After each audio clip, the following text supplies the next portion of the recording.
Good day and God bless you, and welcome to the Bible reading in chronological order. I just want to thank you once again for joining us and for participating in this venture with us. And I pray that the Lord would bless you even as we read through His Word together. Today we're still busy in the book of Exodus, but today we close out the book of Exodus actually. So it's quite amazing that it's just the 12th of February and we've already completed 3 books in the Bible already. So if you were unsure of whether we'd get this far, well, we've got this far and we are full steam ahead to get the rest done in the rest of the year. Today we're going to be busy with chapters 39 and 40. And this is a strange 2 chapters in that there's not much discussion that can happen beforehand. We've been through a lot of doctrinal discussions in the previous chapters where the Lord gave them instructions on how to build a tabernacle, what needs to be built, how it needs to be built, who needs to build it. And now this is just the actual doing of the work, basically. And in chapter 39, it's talking about the putting together of the priestly garment. Now, a couple of things to take notice of. Just remember the colors here. Now, I'm not going to go through the colors in detail. We're going to go through the colors later on, but we're gonna refer back to it. Purple and scarlet and blue. Remember that those colors were not easy to come by in those days. In fact, purple and blue were some of the hardest colors to dye in those days, and so it was reserved for royalty, it was reserved for people of means, but people of means that had extreme wealth. So just remember that these priestly garments that were put together, it wasn't just garments that were lying around, if I can say it that way. These needed to be really high quality garments, and it needed to be dyed in a certain way, and that dye was very hard to come by in those days. And then we see that the collar of the priest's garment had to be reinforced so that it couldn't be torn. Also, I just want to bring light to what I called the frontlet in the previous readings. Here we see that it is a plate on the holy crown of pure gold, and it had to have a writing upon it, the holiness to the Lord. Now, the frontlet is something that the people wore in front of their eyes on their forehead. They would put on that, the Shema. We're going to get to that as we read. But this needed to be a plate of gold on that crown, and it had to have the inscription there, holiness to the Lord. And then we see on the bottom of the robe they had to have these bells. The bells had a specific purpose as well, that when the priest entered into the Holy of Holies, if the bells stopped ringing, they would have to drag him out because he wasn't pure and entering in there. So that's basically chapter 39. Then we get to chapter 40, and then we see the tabernacle is erected in chapter 40, and we go through all of that. It's interesting reading. Just remember that this we've discussed this already. The one thing that I want to bring attention to is the Shekinah glory fills the tabernacle there. The pillar of cloud and the pillar of fire is over the tabernacle there, and when it moved, the whole tabernacle need to be picked up and moved along with the people, and the people moved. Remember, as the people moved through the wilderness, they moved a couple of times. We're going to get to the significance of how many times they moved along and all of that through the years. But just remember that they had to move the tabernacle with them as well. They didn't just leave the tabernacle there and then move toward the promised land. They had to take it along with them. Then I just want to speak about the book as a whole, and just, we always have this idea and this opinion in our mind that the book of Exodus is the book of the law. We know Genesis, the history, and then Exodus, we know that the Lord gives the 10 commandments, and we see the people coming out of the land of Egypt, and the Lord gives these laws. He tells us how to build the tabernacle. Well, I'm saying us, but the Israelites, he tells them, gives them instructions of what needs to be done. So everyone deems this as a book of law. while it does give us the law, the book of Exodus is actually a book of redemption.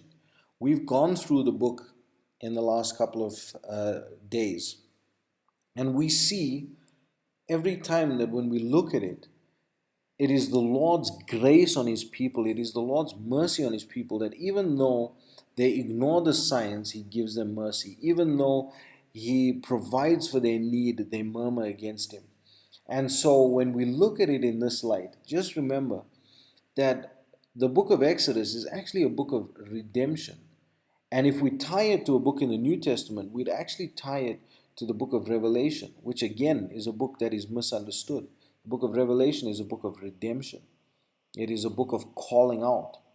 It is calling out from the world into a newness of life. And that is the redemptive power of the Lord to redeem us back to Himself from the world. And that is in essence what the book of Exodus is about.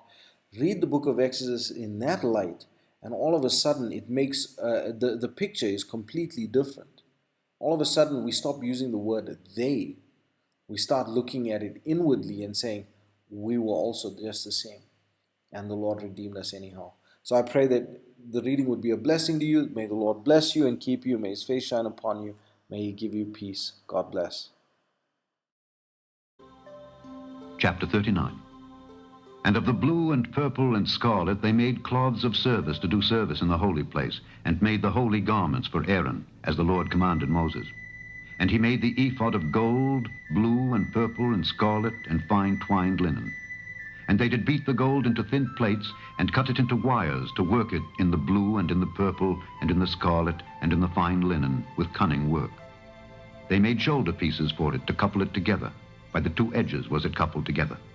And the curious girdle of his ephod that was upon it was of the same, according to the work thereof, of gold, blue, and purple, and scarlet, and fine twined linen, as the Lord commanded Moses.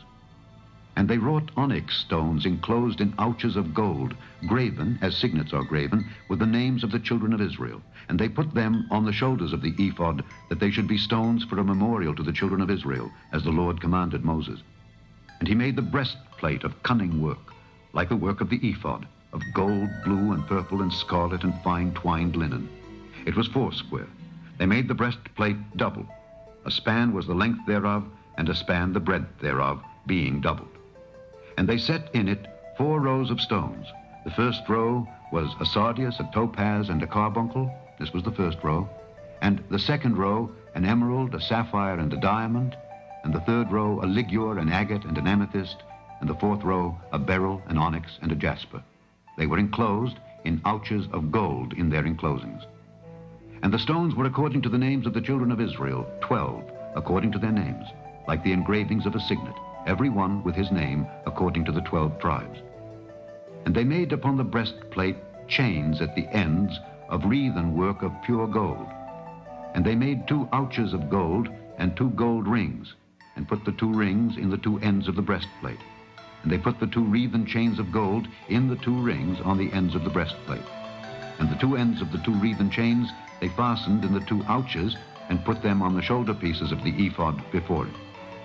And they made 2 rings of gold, and put them on the 2 ends of the breastplate upon the border of it, which was on the side of the ephod inward. And they made 2 other golden rings, and put them on the 2 sides of the ephod underneath, toward the forepart of it, over against the other coupling thereof, above the curious girdle of the ephod. And they did bind the breastplate by his rings unto the rings of the ephod with a lace of blue, that it might be above the curious girdle of the ephod, and that the breastplate might not be loosed from the ephod, as the Lord commanded Moses. And he made the robe of the ephod of woven work, all of blue. And there was an hole in the midst of the robe, as the hole of an habergeon, with a band round about the hole, that it should not rend. And they made upon the hems of the robe pomegranates of blue and purple and scarlet and twined linen.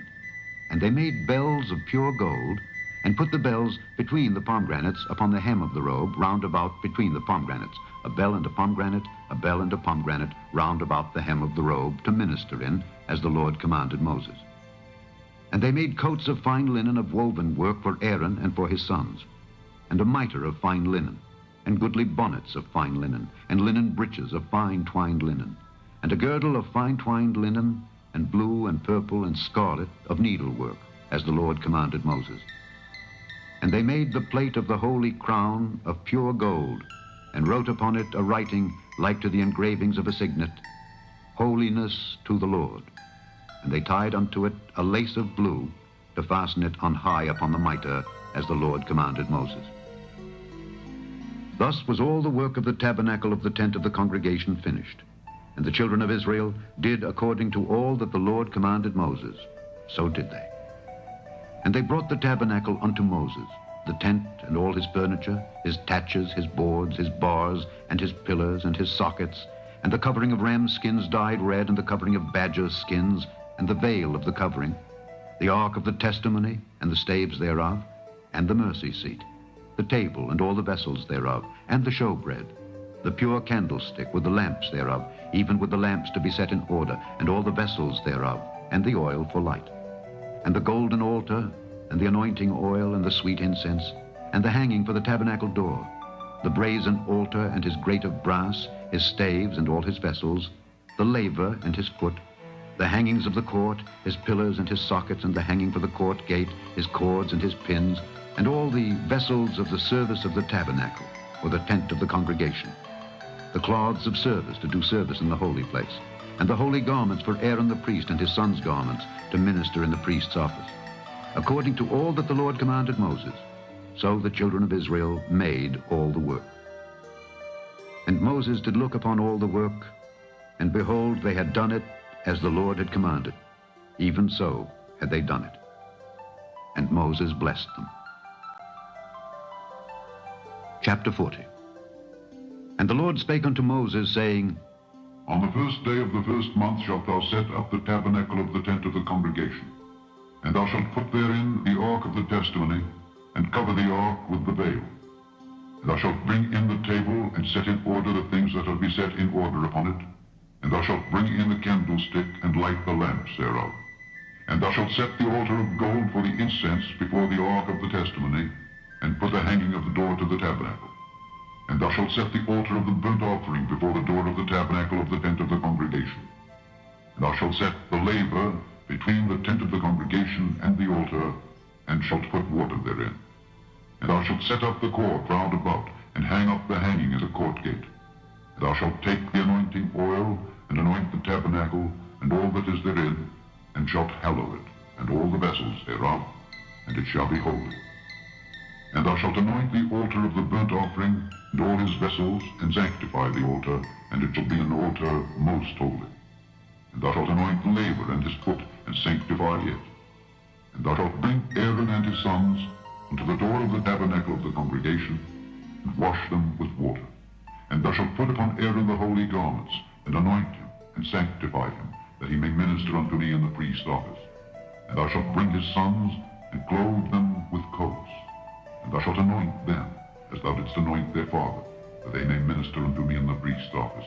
For their anointing shall surely be an everlasting priesthood throughout their generations.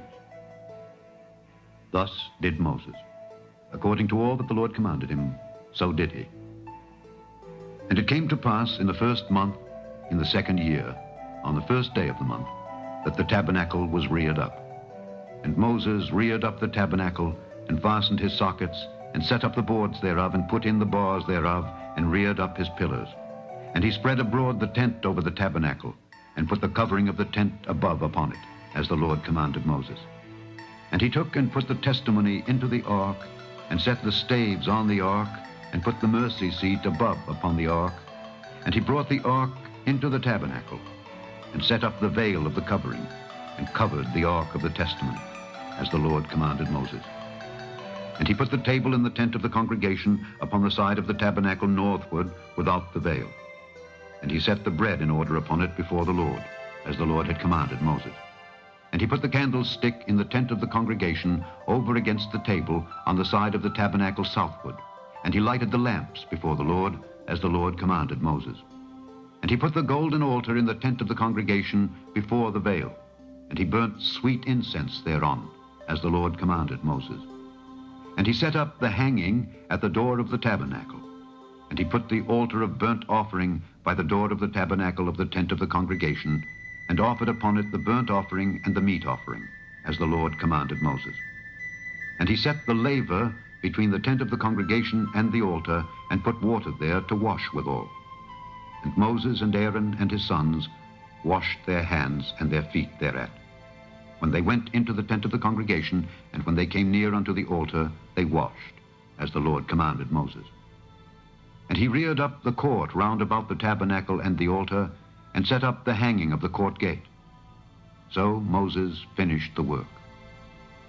Then a cloud covered the tent of the congregation, and the glory of the Lord filled the tabernacle. And Moses was not able to enter into the tent of the congregation, because the cloud abode thereon, and the glory of the Lord filled the tabernacle.